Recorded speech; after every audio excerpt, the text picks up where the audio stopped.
सवाल हमारे सामने अक्सर आता है कि पॉलिटिकल थ्योरी का रेलेवेंस क्या है। क्या पॉलिटिकल थ्योरी आज के टाइम में भी रेलेवेंट है, हमारे लिए उपयोगी है। पॉलिटिकल साइंस के नए नए टूल्स के डेवलपमेंट होने पर, पॉलिटिकल साइंस में बिहेवियरलिज्म, पोस्ट बिहेवियरलिज्म का रेवोल्यूशन होने पर बहुत सारा है कि अभी जो पॉलिटिकल साइंस है उसको स्टडी करने का जो फैक्चुअल वे है, जो साइंटिफिक मेथड्स है, उस पर ज़्यादा ध्यान देने लग गए। तो ये एक सवाल उठ के आया कि पॉलिटिकल थ्योरी जो ट्रेडिशनली नॉर्मेटिव था, जहाँ पे वैल्यू की बात की जाती थी, जहाँ पे आइडियाज़ की बात की जाती थी, उसकी अब उपयोगिता नहीं रहा है, उसका अब रेलेवेंस नहीं रहा है। तो आपने देखा होगा, हमने पिछले जो लेक्चर है उसमें डिस्कस किया था कि बहुत सारे जो थिंकर्स हैं वो ये बात करने लग गए कि पॉलिटिकल थ्योरी है वो डिक्लाइन कर रही है, या कुछ लोगों ने तो बोल दिया था पॉलिटिकल थ्योरी जो है वो डेड हो चुकी है। लेकिन आज हम यहाँ पे 8 ऐसे पॉलिटिकल थिंकर्स, पॉलिटिकल फिलोसफर्स की बात करेंगे जो ये बात करेंगे कि पॉलिटिकल थ्योरी का डिक्लाइन नहीं हुआ है, पॉलिटिकल थ्योरी जो है वो रिवाइव कर रही है, वापस आ रही है। और कौन कौन वो थिंकर है, क्या उनके की आर्ग्यूमेंट है, की आइडिया है, उसको इस वीडियो में हम देखेंगे। अगर आपने what is politics, what is political theory and political theories decline and death से रिलेटेड अगर वीडियो नहीं देखा है तो आप प्ले लिस्ट में जाके वो वीडियो देख सकते हैं। तो आपको ये वीडियो बाद में और अच्छे से समझ में आएगा, आप उसके साथ में कनेक्ट कर पाएंगे। अब हम बात करते हैं, पहला जो फिलोसफर है वो है हन्ना आरेंट, जो पॉलिटिकल थ्योरी के रीबर्थ को आप बोल सकते हो, पॉलिटिकल थ्योरी को जिंदा करने के लिए आप बोल सकते हो, उसके पुनरुत्थान के लिए काम करने में उनका योगदान है। वो बात करती है कि जो पॉलिटिकल थ्योरी है उसको जो प्रैक्टिकल पॉलिटिक्स है उसके साथ में कनेक्ट करने की जरूरत है। ऐसा क्यों बोलती है? कि ये बोलती है कि जब आप स्टडी कर रहे हो, बहुत ज़्यादा फैक्चुअल हो रहे हो, बहुत ज़्यादा फैक्ट पे अपना एनालिसिस करके आप रिजल्ट को दे रहे हो, जिसका डे टू डे जो पॉलिटिक्स है, जो डे टू डे पॉलिटिक्स है उससे कोई लेना देना नहीं है, वो पॉलिटिक्स हमारे लिए इंपॉर्टेंट नहीं है। ठीक है। और वो क्रिटिसाइज करती है कि जो पॉलिटिकल थ्योरी का जो रियल पॉलिटिकल एक्शन है उससे उसकी दूरी हो गई है, और पब्लिक लाइफ और ह्यूमन एक्शन है, इस पे हमें ध्यान देना चाहिए। लोगों को खुद ज़्यादा ज़्यादा पार्टिसिपेट करना चाहिए, पब्लिक लाइफ में आना चाहिए, डिबेट और डिस्कोर्स करना चाहिए। इसलिए आपको पता होगा हन्ना अरेंट का जो वो लेबर, वर्क और एक्शन से रिलेटेड अपनी थ्योरी देती है। ठीक है। अगर इससे रिलेटेड अगर आप काम देखना चाहे तो आप देख सकते हो, ओरिजिन ऑफ टोटलिटेरियनिज्म है, बार बार आने वाली बुक है। ह्यूमन कंडीशंस है, ये उनकी इंपॉर्टेंट बुक है। ऑन रिवोल्यूशन है, क्यों रिवोल्यूशन होती है, क्या चेंजेस होता है, ये सारी चीजें उसमें डिस्कस की गई है। तो अगर आपसे पूछा जाए कि पॉलिटिकल थ्योरी का रिवाइवल में कोई थिंकर कौन है, तो एक हन्ना अरेंट का आप नाम ले सकते हैं। एक दूसरे थिंकर है लियो स्ट्रॉस। इनका मार्क्सिज्म पे भी बहुत काम है, पॉलिटिकल थ्योरी पे बहुत काम है, प्लेटो अरिस्टोटल पे काम है। तो लियो स्ट्रोस का नाम आपको याद रखना है। वो कहते हैं कि हमें जो क्लासिकल पॉलिटिकल फिलोसफी थी, जो पॉलिटिकल थ्योरी जहां से ओरिजिन होती है, वहां पे वापस जाना है। जैसे बैक टू नेचर की बात करते हैं सोशल कॉन्ट्रैक्ट की थ्योरी वाले, तो ये जो रूसो बात करते हैं, वैसे ही ये कह रहे हैं कि बैक टू पॉलिटिकल थ्योरी। अगर ऐसा कोई आइडिया आपके माइंड में आए तो वो किससे रिलेटेड होगा? वो लियो स्ट्रोस से रिलेटेड होगा। इन्होंने कहा है कि जो मॉडर्न पॉलिटिकल थ्योरी है, जहां पे हम साइंस बनाने लग गए हैं, बिहेवियरलिज्म का रिवोल्यूशन आ गया है, वो जो जस्टिस का जो सर्च था उसको छोड़ दिया है।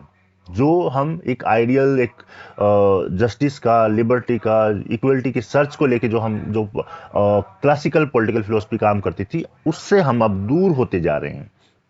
इसलिए हमें जो प्लेटो और अरिस्टोटल ने जो आइडिया दिया था उनको रिवाइव करने की जरूरत है। अदरवाइज हम फिर बहुत ही ज्यादा फैक्चुअल होके उसी में रह जाएंगे, और हम एक बेटर, गुड एक सोसाइटी को बनाने के लिए कोशिश नहीं कर पाएंगे।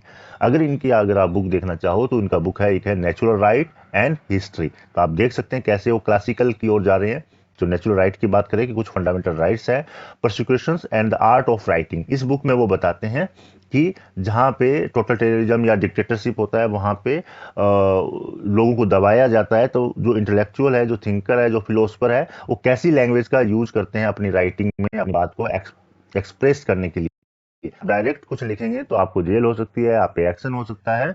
इसलिए वो कैसे जो एक जो लैंग्वेज का यूज करते हैं कि वो डायरेक्ट समझ में नहीं आए और अपनी बात को भी वो पहुंचा देते हैं। आर्ट ऑफ राइटिंग इससे रिलेटेड है। द सिटी एंड मैन है, इसमें वो प्लेटो, अरिस्टोटल और जो थिंकर्स है उनके बारे में लिखते हैं। तो सिंपली लियो स्ट्रॉस जो सेकंड थिंकर्स है जो बात कर रहे हैं क्लासिकल पॉलिटिकल फिलोसफी को फिर से लाने की और रिवाइव करने की बात कर रहे हैं कि डेड नहीं हुआ है। अगर हम उसको इंट्रोड्यूस कर देंगे तो हमारा पॉलिटिकल फिलोसफी, पॉलिटिकल थ्योरी दोबारा एक्टिव हो सकती है। तीसरे है माइकल ऑक्सफोर्ड है। माइकल ऑक्सफोर्ड का नाम सुना होगा।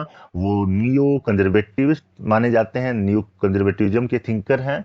और इसीलिए कंजर्वेटिज्म के तो आप देख सकते हो किस पे जोर देते हैं, ट्रेडिशन पे जोर देते हैं, फिलोसफिकल रिफ्लेक्शन पे देते हैं, फिलोसफी पे वो ध्यान देते हैं। यहाँ पे आपको ध्यान रखना है कि वो ट्रेडिशन को मानते हैं और जो प्योर रेशनलिस्टिक अप्रोच है, केवल जो विवेक पे आधारित है, जो एक साइंटिफिक है, उसको वो क्रिटिक करते हैं, जो मॉडर्निज्म के साथ में एसोसिएट की जाती है, आधुनिकता के साथ में, तो वो रेशनलिस्टिक जो अप्रोच है उसको क्रिटिसाइज करते हैं और ट्रेडिशन को वो इंपॉर्टेंस देते हैं। ट्रेडिशंस का मीनिंग ये है कि जो प्रथाएं, जो चीजें चलती आई है, उनका जो अच्छी चीज है उनको हमें रखना चाहिए, उनके जो आइडिया है, जो उनके आइडियल चीजें हैं, जो आदर्श रूप है, उसको हम बनाए रखें। रेशनलिस्टिक या मॉडर्निस्टिक जो पर्सपेक्टिव है उसमें यह है कि हमने एक ब्रेक कर दिया एक नए आइडिया के साथ में, जो इंडिविजुअलिज्म का था, सेक्युलरिज्म का था, एक ना एकदम से उल्टा नए आइडिया को मानने लगे। तो बोलते हैं कि नहीं नहीं, हम अपना जो एक सोसाइटी का जो ट्रेडिशन चलता आया है उसको हम उससे दूर नहीं हो सकते। अगर इनका बुक आप देखना चाहो तो उनका है experience and it's modes and rationalism in politics and other ऐसे। ये इंपॉर्टेंट बुक है, कई बार यूजीसी नेट के एग्जाम में भी आ चुकी है, रेशनलिज्म इन पॉलिटिक्स। तो ये तो रेशनलिज्म को मान नहीं रहे, लेकिन बुक है। एक सबसे आपको कंफ्यूज कर सकती है वो बुक है ऑन ह्यूमन कंडक्ट, तो हन्ना अरेंट की है, एक ह्यूमन जो कंडीशन पे, और यहाँ पे है कंडक्ट जो ठीक है उसके एक्टिविटी से। तो ऑन ह्यूमन कंडक्ट बुक आए तो आपको कंफ्यूज नहीं होना है, वो माइकल ऑक्सफोर्ड की है। चलिए नेक्स्ट बढ़ते हैं। अब आ गए दांते जर्मिनो। जर्मिनो का नाम जो ये क्लेम कर रहे हैं कि पॉलिटिकल थ्योरी का जो डिक्लाइन हो रहा है उसमें भी था, लेकिन ये बता रहे थे वहां पे कि डिक्लाइन क्यों हो रहा है, लेकिन ये पॉसिबिलिटी दिखाते हैं जर्मिनो की पॉलिटिकल जो थ्योरी है वो रिवाइव कर जाएगी, रिवाइवल उसका पॉसिबल है। ठीक है, अब वो उनका जो कंट्रीब्यूशन है वो किस में है, वो हाईलाइट करते हैं the resurgence of political theory through thinker like Aron Strauss and Oxford. जो हम अभी बात की है, तीन थिंकर होता है, उनके थ्रू वो उनका विश्वास है कि अगर वो लोग ऐसे काम कर रहे हैं तो उससे हमारा पॉलिटिकल थ्योरी है वो रिवाइव कर जाएगा। और आपको पहले भी बताया था, वो दो चीज़ों को बोलते हैं कि जो पॉलिटिकल थ्योरी का डिक्लाइन हो रहा है उसमें से एक तो था आइडियोलॉजी, तो आइडियोलॉजी तक रिड्यूस होकर रह गई है। दूसरा था पॉजिटिविज्म, तो अगर ये हम दूर कर देंगे तो हमारा जो रिवाइव हो सकती है, जो अंडरवे है, रास्ते में है, वो रिवाइव होने के प्रोसेस में है। उनका बुक अगेन देख लेते हैं, वो है बियॉन्ड आइडियोलॉजी। ये बुक बहुत ही इंपॉर्टेंट है, आपको याद रखना है। रिवाइवल ऑफ पॉलिटिकल थ्योरी है, एक है political philosophy and the open society. तो आप यहाँ पे भी कंफ्यूज नहीं होना है, पहले पॉलिटिकल फिलोसफी है, उसके बाद में ओपन सोसाइटी है। एक बुक और ओपन सोसाइटी पे आपको याद आ रही होगी, open society and it's enemies, वो लिखा है कॉल पापर ने। और यहाँ पे जर्मिनो का है political philosophy and the open society, तो ये आपको याद रखना है। इसके बाद में आते हैं सेल्डन वोलिन। वोलिन ने पॉलिटिकल थ्योरी का जो रोल है उसको फिर से इमेजिन करने का, फिर से सोचने का, उसके लिए उन्होंने जो है वो काम किया है। और वो कह रहे हैं कि पॉलिटिकल जो थ्योरी है उसको रियल वर्ल्ड का जो चैलेंज है उसके साथ में हमें ऐड करना चाहिए। ये हन्ना अरेंट की तरह ही उनका थोड़ा आइडिया यहाँ पे मैच कर रहा है। वो भी, हन्ना अरेंट भी बोलती है कि एक्शन होना चाहिए पब्लिक लाइफ में, और ये भी पार्टिसिपेटरी जो डेमोक्रेसी है उसकी बात करते हैं कि लोगों को ज़्यादा से ज़्यादा पार्टिसिपेशन करना चाहिए पॉलिटिक्स में। और वो जो टोटलिटेरियनिज्म में जो बदलता जा रहा है, जो उसका रूप बदल रहा है डेमोक्रेसी का, जहाँ पे रियल डेमोक्रेसी नहीं दिखती है, उसको वो क्रिटिक करते हैं। तो आप देखोगे हन्ना अरेंट भी टोटलिटेरियनिज्म पे भी काम करती है और पब्लिक लाइफ और ह्यूमन एक्शन पे उनका काम है। वोलिन की अगर आप बुक देखेंगे तो पॉलिटिक्स एंड विजन है, और वो जो वेस्टर्न पॉलिटिकल थॉट है उनका जो कंटिन्यूटी और इसमें इनोवेशन की वो बात कर रहे हैं। तो ठीक है, एक और बुक है जो डेमोक्रेसी के इनकॉर्पोरेशन से है, तो आप यहाँ देख सकते हो उनकी दो बुक है, और ये उनका आइडिया है पॉलिटिकल थ्योरी के या फिलोसफी को रिवाइवल की वो बात करते हैं। नेक्स्ट जो थिंकर है वो हमारे सामने है बर्नार्ड क्रिक। बर्नार्ड क्रिक है वो बात कर रहे हैं कि सेम पॉलिटिकल जो थ्योरी है वो रियल वर्ल्ड के साथ में कनेक्ट होना चाहिए, जो प्रैक्टिस में पॉलिटिक्स है उसके साथ में जाना चाहिए, क्योंकि उनके बीच में दूरी आ गया था, एक तरफ साइंस बना रहे थे, एक तरफ ज़्यादा आइडियलिस्टिक हो गया था। तो वो कह रहे हैं कि जो प्रैक्टिकल प्रेगमेटिक जो पॉलिटिकल थिंकिंग है उस पर आना चाहिए, केवल एब्स्ट्रैक्ट थ्योराइजिंग नहीं होना चाहिए कि जिसका कोई धरातल पे आधार ही नहीं है, वैसा हमें नहीं सोचना चाहिए। और ये बचाव करते हैं पॉलिटिकल थ्योरी का। तो यहाँ पे आप बुक भी देख सकते हो, रिलेटेड है, इन डिफेंस ऑफ पॉलिटिक्स। शायद ये बुक पहले भी आई होगी एग्जाम में, तो याद रखना है, पॉलिटिक्स के बचाव में। तो in defence of politics book किसका है, तो आपको क्लिक का नाम याद रखना है। एक उनका बुक है अमेरिकन साइंस ऑफ पॉलिटिक्स। ठीक है, तो हम आगे बढ़ते हैं। अब हमारे सामने है आइजा बर्लिन। बर्लिन जो है वो भी पॉलिटिकल थ्योरी के रिवाइवल में योगदान देते हैं। वो बात करें कि आइडिया जो है मोनोलिथिक, मोनोजिम में नहीं जाना चाहिए, मोनोलिथिक नहीं होना चाहिए, एक ही आइडिया नहीं होना चाहिए। हम जो एक डिसाइड कर देते हैं कि यही एक जो थ्योरी है, आइडियोलॉजी है, या जो ये फैक्ट है यही सही है, इसके अलावा कोई दूसरे आर्ग्यूमेंट नहीं है, तो वो कह रहे हैं कि इस तरह का साइंस बनाना, इस तरह का क्लेम करना हमारे आइडिया की, हमारी थिंकिंग को लिमिट कर देता है। हम अलग अलग वे से नहीं सोच सकते हैं। एक सिंगल अगर हमारे सामने पर्सपेक्टिव दिया जाए, तो प्लूरलिज्म पे वो करते हैं कि एक डाइवर्स होना चाहिए, हमें सोचने का, और ना उसमें अपने आप को एक्सप्रेस करने का अलग अलग व्यू आना चाहिए, तब हम जो रियल जो ट्रूथ है उस तक पहुंच सकते हैं। तो ये वैल्यू प्लूरलिज्म की वो बात करते हैं, सिंगल के वो, या जो अल्टीमेट सॉल्यूशन दे रहे हैं जैसे मार्क्सिज्म में क्लेम किया गया, तो वो उसके खिलाफ है। और जो कि हमें डाइवर्स जो विजन है, डाइवर्स जो आइडिया है, उनको हमें जो है स्पेस देना चाहिए। और उनकी अगर आप बुक का है तो आप जानते ही हो, टू कॉन्सेप्ट्स ऑफ जो लिबर्टी उनका आइडिया है। यहाँ पे 4 एसेज ऑन लिबर्टी भी उनकी एक बुक है, क्रूकर टिम्बर ऑफ ह्यूमैनिटी भी उनकी बुक है। तो ठीक है, ये आइजा बर्लिन का आप आइडियाज यहाँ पे देख सकते हैं।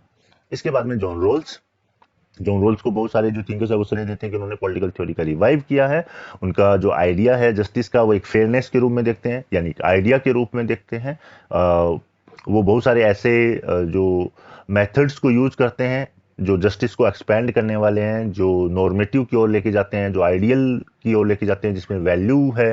तो वो आप देख सकते हो, ओरिजिनल पोजीशन का जो उनका आइडिया है एक बेस मान के चलते हैं। उसके बाद में वो वेल ऑफ इग्नोरेंस की बात कर रहे हैं, क्योंकि जो रियलिटी में नहीं है, लेकिन वो एक बेस बनाने के लिए, अपने आइडिया को आधार देने के लिए इन चीज़ों कर रहे हैं कि जो जस्टिस है वो अच्छा हो, फेयर हो। ठीक है, तो ये नॉर्मेटिव पॉलिटिकल थ्योरी के जो डिबेट है उसको फिर से ये लेके आते हैं, इसलिए इनका योगदान माना जाता है पॉलिटिकल थ्योरी के रिवाइवल में। अब हम उनका अगर बुक तो आप ऑलरेडी जानते हैं, थ्योरी ऑफ जस्टिस है, पॉलिटिकल लिबरलिज्म है, इसके अलावा भी उनकी और बुक्स हैं, लेकिन यहाँ पे ये बुक उनकी इस कॉन्टेक्स्ट में इंपॉर्टेंट है, तो ये बुक आप देख सकते हो। चलिए, तो आज का हमारा लेक्चर जो रिवाइवल ऑफ पॉलिटिकल थ्योरी का था वो यहीं पे एंड होता है।